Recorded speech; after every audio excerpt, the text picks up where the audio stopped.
Olá, irmãos, a paz do Senhor Jesus. Voltando aqui para gravar mais um vídeo. E desta vez nós estamos falando do tema O Reino Milenar de Cristo, né? Depois de gravarmos 15 vídeos a respeito da Grande Tribulação, se você acessar aí Pastor Jaime Apocalipse, você vai encontrar esse tema, a Grande Tribulação, né, dentro de uma quantidade de texto um pouco grande, né? Nós extraímos o máximo que podemos extrair da Bíblia para falar da Grande Tribulação. Talvez seja o tema que mais mexe com a Bíblia, né? Que mais aprofunda, porque ele envolve muito Apocalipse. A Grande Tribulação envolve muito Apocalipse, né? E a maior parte de Apocalipse fala realmente da Grande Tribulação. Eu ainda quero gravar um vídeo, talvez seja hoje ainda, talvez não seja hoje, porque meu celular não está aguentando gravar mais do que um vídeo por dia. A respeito do panorâmico do livro de Apocalipse. Eu quero fazer um vídeo mostrando o panorama bíblico do livro de Apocalipse. Que é para as pessoas saberem. Apocalipse, né, o que Apocalipse diz em tal lugar, o que significa tal, qual o contexto de tal capítulo, contexto de tal capítulo, tá? E o maior tema que tem Apocalipse é realmente a Grande Tribulação, que também mexe lá com as profecias de Daniel, né? Daniel 9, Daniel 2, Daniel 8, Daniel 7, tudo envolve a Grande Tribulação. E até mesmo Mateus 24, que Jesus fala do versículo 15 até o versículo 22, Jesus fala exclusivamente acerca da Grande Tribulação, tá? Mas agora nós estamos falando do milênio de Cristo, né? O reino milenar de Cristo, em que ele vai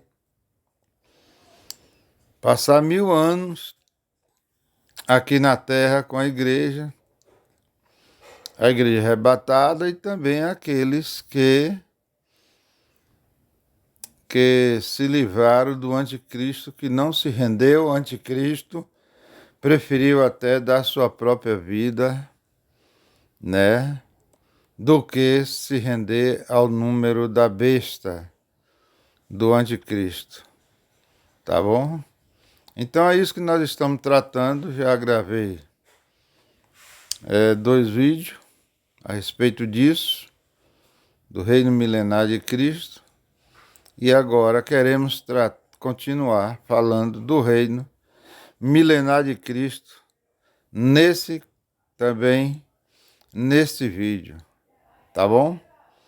Então nós começamos falando que o propósito do milênio de Cristo, em primeiro lugar, é recompensar os fiéis.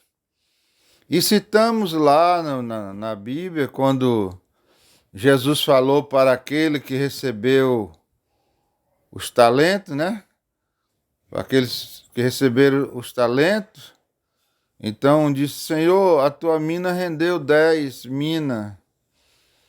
E o Senhor disse: muito bom, servo, muito bem, servo bom e fiel. Porque fosse fiel no muito, sobre 10 cidades te colocarei. A mesma coisa foi o que rendeu 5 minas, né? E o Senhor disse a mesma coisa. Porque fosse fiel no pouco, sobre os 5 cidades, te darei autoridade, terás autoridade. Então, por isso que nós cremos que o propósito do milênio é recompensar os fiéis. Isso sem falar das coroas, né? A Bíblia fala de 5 coroas que os crentes fiéis irão receber, né?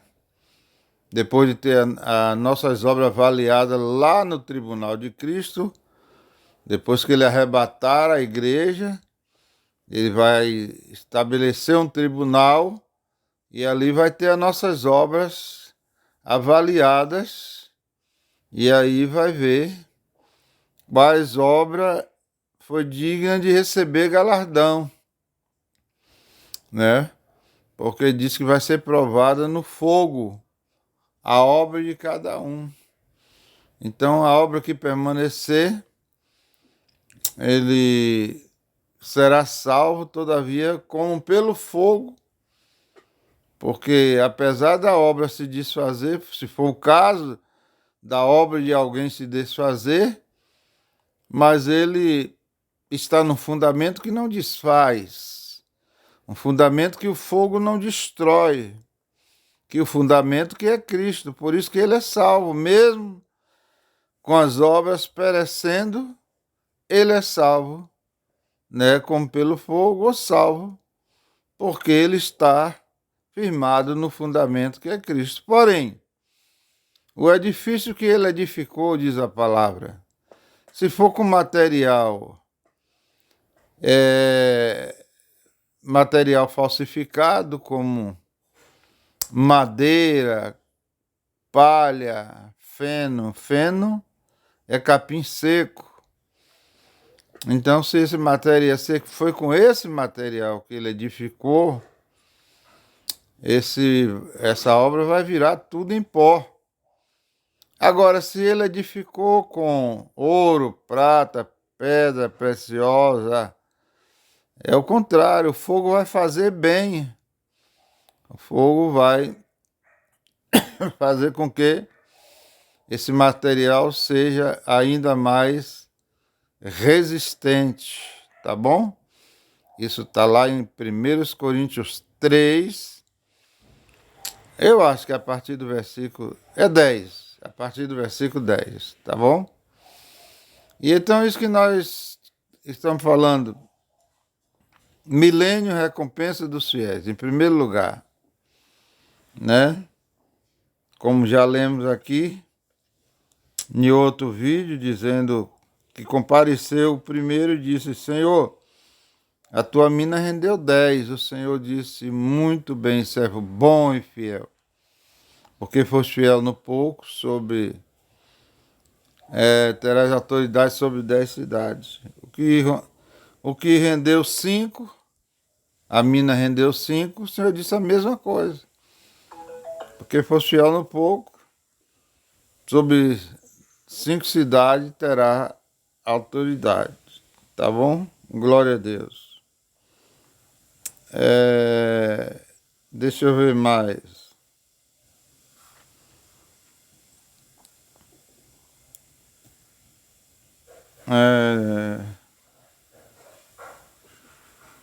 Também um outro propósito do milênio de Cristo é redimir a criação.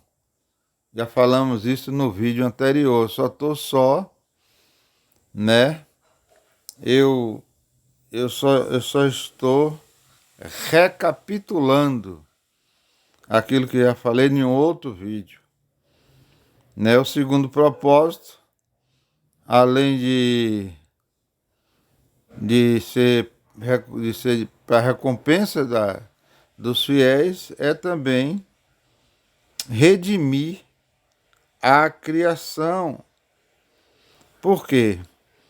Porque Romanos 8, versículo 20, diz assim: pois a criação está sujeita à vaidade. Deixa eu ver se eu não passei aqui, não. Pois a criação está sujeita à vaidade, não voluntariamente, mas por causa daquele que a sujeitou. Então, tem a finalidade também de redimir a criação que está sujeita à vaidade, não por conta dela, mas por conta daquele que a sujeitou. Ainda diz Romanos 8:21, diz assim: na esperança de que a própria criação será redimida do cativeiro da corrupção, para a liberdade da glória dos filhos de Deus. Então, continua dizendo, redimir a criação é o propósito do reino milenar de Cristo aqui na Terra, né? E, como eu já disse no outro vídeo, porque tem linha teológica que diz que nós já estamos no milênio. Você acredita nisso? Que nós estamos no milênio? Né? É porque eles consideram o milênio uma coisa interior, uma coisa na alma, um emocional. Eles consideram o milênio espiritual. É isso que eles consideram o milênio. E acha que o nosso gozo milenar está na alma, no sentimento. Mas a Bíblia deixa bem claro aqui que é literal, viu, irmão?